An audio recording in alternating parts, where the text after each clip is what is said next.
Hello and welcome to your #1 legal talk show, The Courthouse, with me, Itohan Olomu-Agbodo. This week, we are delving into an interesting area of the law, and it is about intellectual property. But first, we'll go on a quick break.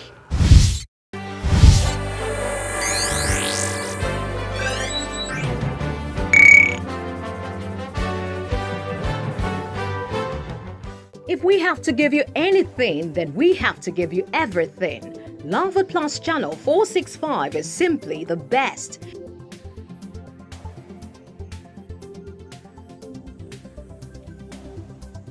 Because we have something for every member of the family. So dads, keep the team spirit going on with our intriguing sport highlights and reviews.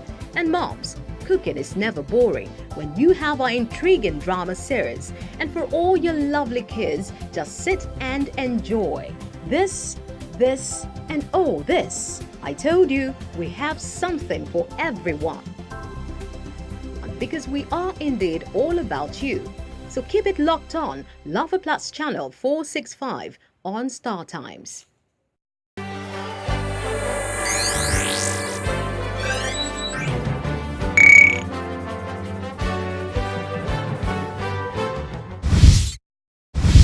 You're welcome back. If you just joined us, this is the Courthouse, and Courthouse is all about legal concepts, everything you need to know about the law. This week, we're looking into the area of intellectual property. Every time we hear about copyrights, we hear about trademarks, we hear about different issues that have to do with intellectual property. But this week, we are joined by a legal practitioner whose area of specialization is on intellectual property and technology. He is Adejo Mordecai Adejo. I want to say welcome to the Courthouse. Thank you so much. Okay, so tell us a bit about intellectual property. Okay, intellectual property, like someone says, is the power to think. I think that's the strongest definition I've ever heard. Okay, the power to think. Now, that is from a philosophical point of view. But intellectual property basically has to do with intangible property, like that as a result of creativity. Okay. Intangible property resulting from creativity. So that's what intellectual property basically is. Intellectual property has been here with us for ages, and it's becoming more and more relevant in businesses these days, because now businesses are not just rated by how much land they have, how much machineries they have, but also how much intellectual property they have. Basic intellectual property is divided into two broad angles. Intellectual property is broad, and it covers almost all facets of human endeavors. First, we have industrial property, and then we have what we call copyright and related rights. Okay. Intellectual. So, can you go over the two categories, the two broad categories you just mentioned again? Okay. The categories are industrial property. Industrial property. And copyright. And copyright. Yes. Okay, so. Now, industrial property is further subdivided to what we call patents, industrial designs, trademarks, and trade secrets. Then on the other hand, copyright, we also have what we call related rights. So while industrial property has its own, each of these has its own area that it takes care of. For instance, patent protects creativity. It protects inventions. It protects, inventions. Like scientific inventions. Scientific inventions. Lights and things like that. Okay. Trademarks protect brands. Brands. Yes. Industrial design, it protects aesthetics of industrial products, the aesthetics, what it looks like. This chair, the way the chair looks like, has nothing to do with its function, just the aesthetics. Okay. And then trade secrets also protect what patent protects, but it's more of confidential information. What actually makes trade secret is in the fact that it is hidden. No one knows about it. The confidentiality of it is the power it has. So, on the other hand, copyright protects works of authorship. Works of authorship, like photography, literary works, like films, musical works and all of that are protected by copyright. And then there's also what we call related rights that has to do with performance rights and all of that. So basically, that's what intellectual property is all about. Okay, you mentioned trade secrets, you mentioned trademarks. So trade secrets, trademarks, are they under the industrial intellectual property rights, or are they under the other broad category, the copyrights? Yes, as much as we try to distinguish them into that, we also have to know that those differences are more for the academics. Okay. So, and it comes in the sense that each of them stand on their own, and then you can see a particular work being the subject of many of these, being protected by many of these. You could see a work, for instance, which is being protected by industrial design, also being protected by trademark, and then being protected by copyright. It's possible to see things like that. Okay, so just make it very simple for us. Then what is copyright to the viewer? What is copyright? All these ones we're talking about, related, industrial, they're sounding very, very vague. Yes, I understand they're sounding vague.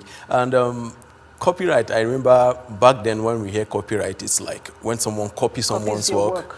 Then we talk about copyright. But copyright is actually a right. I don't want to give a technical definition. I want to be. Okay, give a simple definition. I want to be simple, and that's what I'm struggling to do. Copyright is the right that protects the work of authorship, such as literary work. Someone writes a book.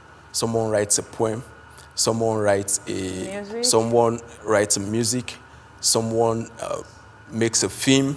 All of those are protected by copyright. And then copyright protection, we have what we call economic right and moral right. Oh. So we have economic under it economic again, rights economic and moral rights. Okay. Now, the economic right is your right to earn from what you've done.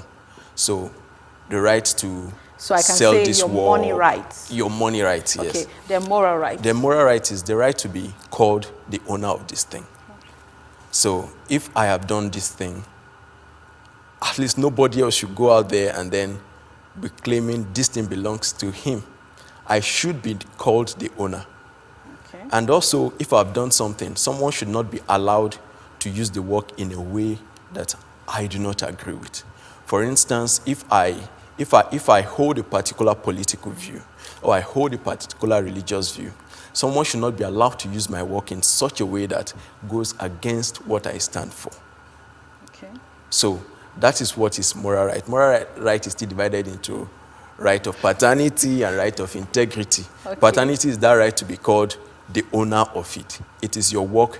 Anyone who is using this work should know that it is your work. Someone cannot, for instance, you write a book, someone cannot take that book, remove the cover and put his name and claim to be the author. Okay. So that's, all those rights are protected. So that's paternity rights. Yes. So under moral, we have the right to be called the owner of the work. Yes. Then you subdivided it into paternity and integrity. Yes. So paternity, let me say, it means I'm the father of the work. Yes. Paternity, father. Then now integrity, what is that about? Integrity is about, like I described, if someone makes a work and then you don't use a work in a way that it kind of affects the person's integrity, to say that, okay, assuming someone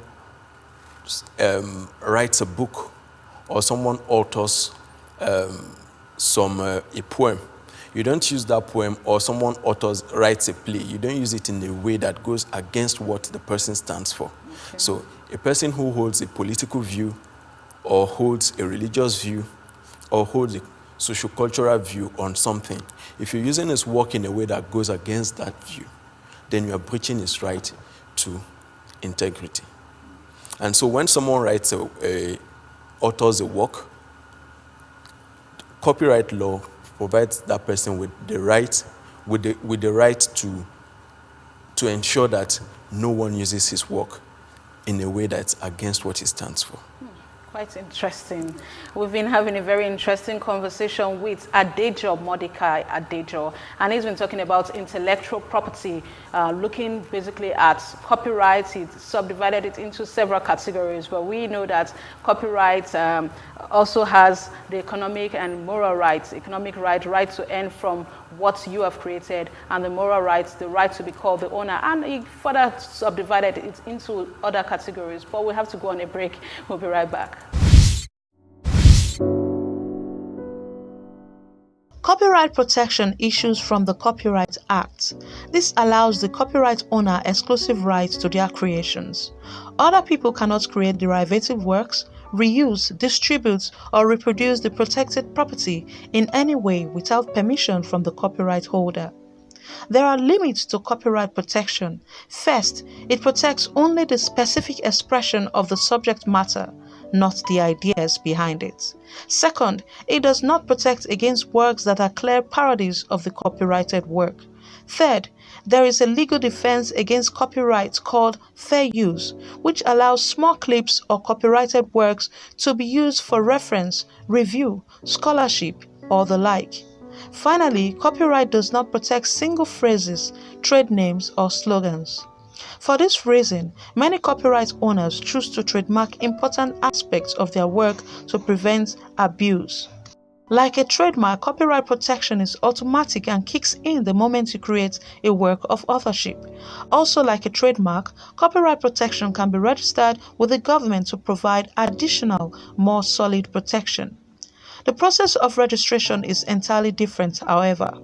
Copyright is done through the Copyright Commission and has a very small registration fee. Finally, copyright protections allow the holder to demand royalty payments and licensing for the use of the property. This concept doesn't exist for a trademark. In addition, there are very different definitions and standards for determining infringement under copyright law.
You're welcome back. This is still the Courthouse, and we are talking about intellectual property rights today with Mordecai Adejo.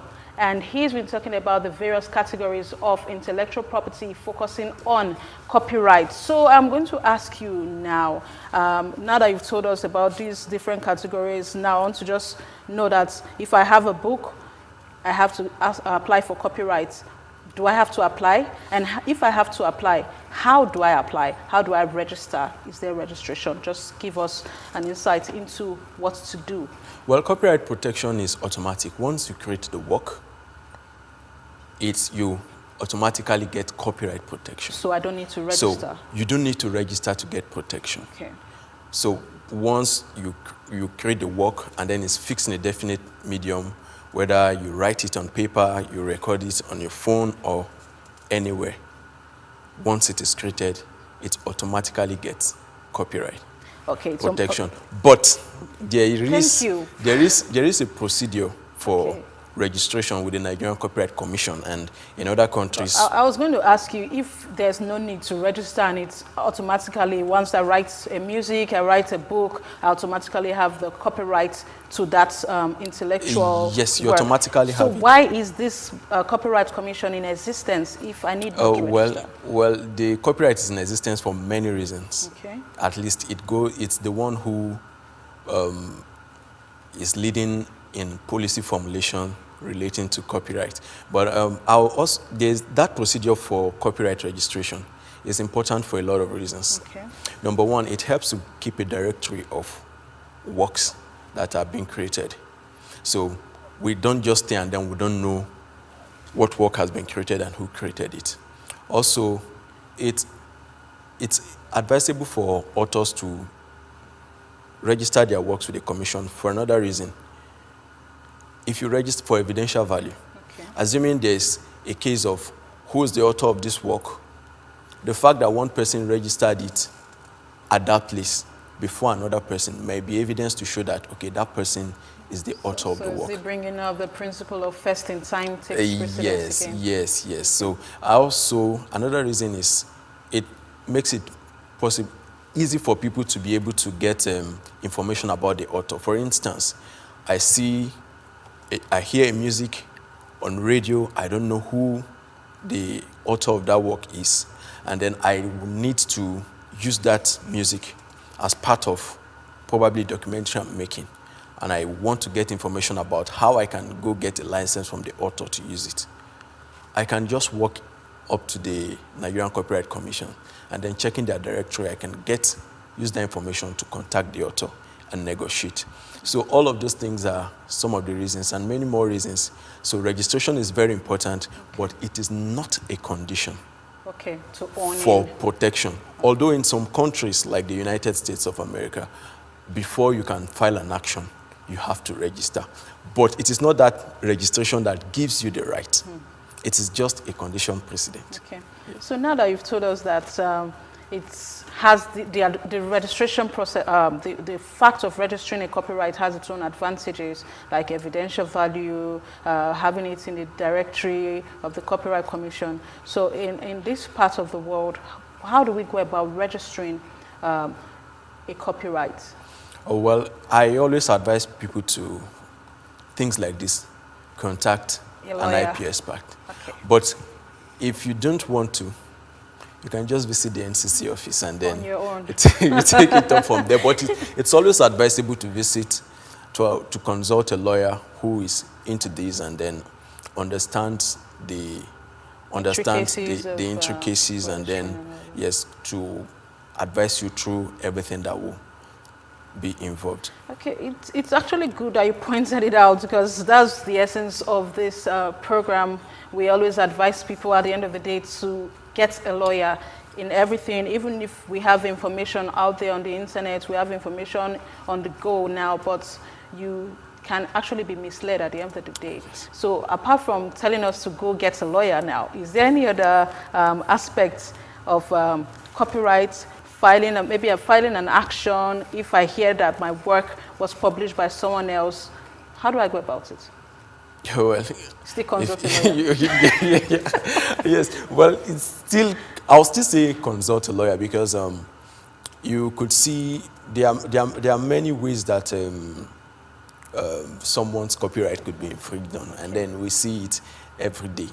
Well, it happens. Some people you hear, oh, we are asking want to publish a journal, can you send articles? And then people send articles and someone's journal is not picked, and the next thing the person sees is journal with someone else's name, with his article with someone else's name on it. And then we see things like that, or people, or those in the tech space, they are being told, okay, we want to do this, we want to build a system, can you work on something? And then they call it hackathon, and people come, they work, and they don't get anything. At the end of the day, they see exactly what they did in the market the next time, that's with their codes and everything. So it can be tough sometimes.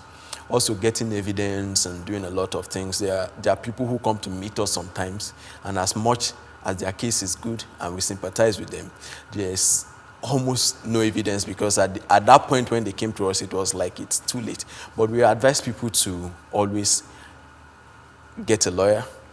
And then when you are dealing with people, especially, most of the cases we have are those cases where someone gives his work to a publisher, and then the publisher ends up publishing the work himself, and then not telling the person, or maybe two musicians, an upcoming artist wants to do a collabo with an established one, and then he sends the work, and after 2 rehearsals, they say they are not interested, and the next thing you see your music on air. Wow. So we always tell people that when you are beginning to do with those kind of interactions with people that you have to pass your intellectual property, it's good you start with a lawyer, and then it's good that every step of the way is documented. Interesting. Documented, and then sometimes it may even be good to sign non-disclosure agreements and things like that to protect you.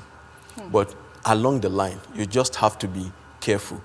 If there's always records and documentation of all the processes and how you've been going and how you've been moving, it's difficult for someone to just come up and then want to shortchange you. But even when it happens, you have the evidence to pursue the case. Okay, very, very interesting. Thank you so much for helping us to understand this aspect of the law. And I told you earlier, I actually warned you, we have another segment, the Bar Book. We share Latin maxims, we share legal jargons. I'm just bringing it to your notice now that this is the Bar Book segment. So what is your favorite maxim for this week? My favorite maxim. But I also told you I don't like maxims. Yes, and if I had that's my why way, I told you I warned you. I'll ban them from my legal system. Oh, please don't yet. Do I say quid platatus solo solicit? Okay, whatever you say, you have to tell us the meaning. Which is whatever is on the land belongs to the land. Okay. And that's because my landlord lecturer back then in school was singing it every day that He owns the land, owns it up to the high heavens. yes, whatever it means. But I don't like maxims, and I just wish we can stop using it in our And courts. we are going to call you back to the courthouse, and we are going to make you say another maxim. But for now, we have more maxims on our Bar Book segment. Stay with us.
You're welcome back. This is still the courthouse, and we have some questions that were sent in by our viewers. We have our legal expert standing by to provide answers to those questions. Stay with us.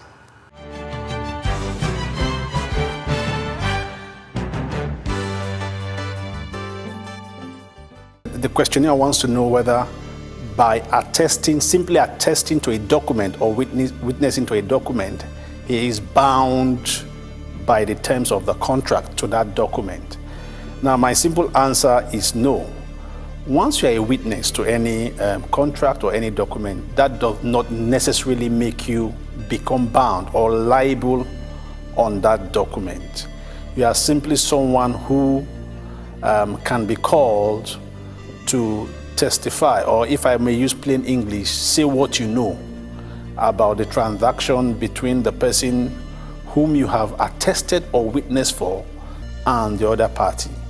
So generally, you don't have to entertain any fear in your mind as to whether or not you should attest or witness any document when you are called upon to do so. always be very free, always feel very free to do so, because it doesn't impose any obligation on you. So the simple question is no, you are not bound by the document. That situation can be distinguished from the situation of a guarantor. Now, who is a guarantor? A guarantor is somebody who has given a guarantee to another person. Now, what happens in guarantee is that the principal or the first person takes a facility or a loan from a bank or some other individual, or he's given an employment from the second party, and then you as the third party comes in to guarantee that promise or obligation which to the first party. Now, what happens is that if the person you guaranteed eventually defaults, that is the second party, if he eventually defaults, then you are called upon at the same time with the person you guaranteed to bear responsibility for the obligation. So let me break it down.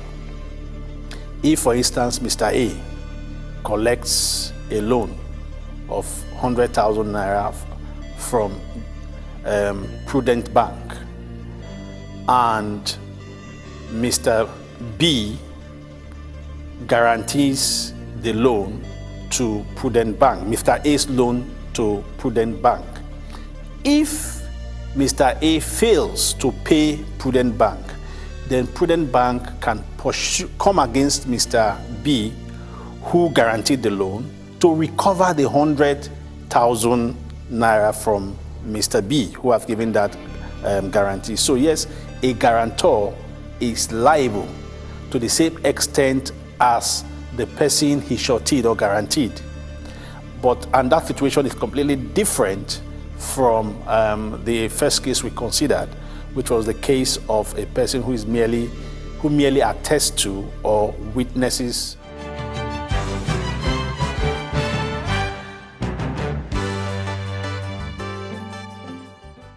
You're welcome back. Keep those questions coming, but it's time for us to go this week. I want to say thank you to Adejo, Mordecai Adejo. Thank you so much for making it to the courthouse. Thank you. And this is a series. I'm going to assure my viewers that you're coming again to tell us more about intellectual property, looking at another area of it. Sure. So thank you. Thank you so much. So that's much we can take this week. If you have comments for us, you have questions, we would like you to log on to our website on www.loveopplause.org and send your comments or questions to the numbers that will be showing on your screen now. I am Itohan Olomu-Agbodo, and from me, it's don't just get mad, go get a lawyer. Bye for now.